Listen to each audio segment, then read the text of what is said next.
আজ রান্না করব চিংড়ি মাছের মালাইকারি। তার জন্য আমি চিংড়ি মাছগুলো ভালো করে বেছে ধুয়ে নেব।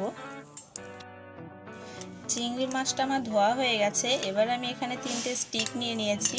স্টিকটা আমি গেঁথে দেবো চিংড়ি মাছের ভেতরে। দেখো কাঠিগুলো ঠিক আমি এইভাবে গেঁথে নিয়েছি। আর এইভাবে গেঁথে নেওয়ার কারণ হলো চিংড়ি মাছটা ভাজার সময় গুটিয়ে যাবে না। এবার আমি চিংড়ি মাছটায় লবণ, হলুদ, লঙ্কা গুঁড়ো দিয়ে আমি ভালোভাবে চিংড়ি মাছটা মাখিয়ে নেব।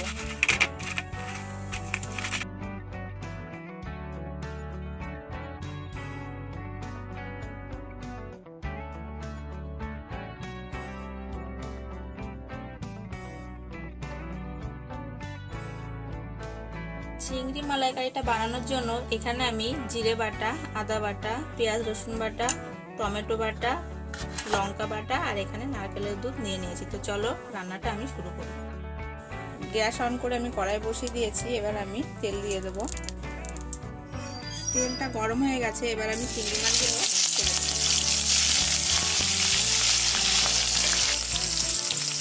চিংড়ি মাছটা আমি খুব একটা বেশি ভাজবো না, না হলে শক্ত হয়ে যাবে চিংড়ি মাছটা, টেস্ট লাগবে না খেতে। মাছটা আমার ভাজা হয়ে গেছে। এবার আমি তুলে নেব। এবার এই তেলে আমি শুকনো লঙ্কা, তেজপাতা, জিরে ফোড়ন দিয়ে দেবো।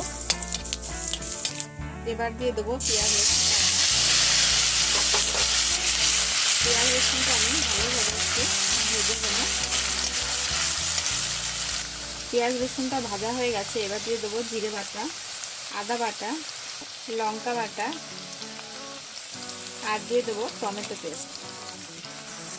এবার এই মশলাটাকে আমি ভালোভাবে একটু নাড়িয়ে চাড়িয়ে কষিয়ে নেব। স্বাদ মতন লবণ দিয়ে আবারও একটু আমি কষিয়ে নেব।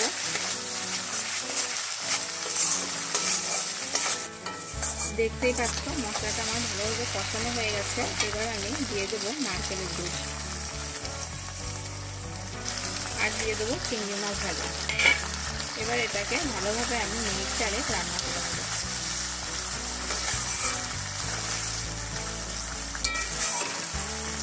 এরকম রান্নার রেসিপি পেতে হলে চ্যানেলটি সাবস্ক্রাইব করে পাশে থাকা বেল আইকনটি অন করে দিও নতুন নতুন ভিডিও নোটিফিকেশন পেতে।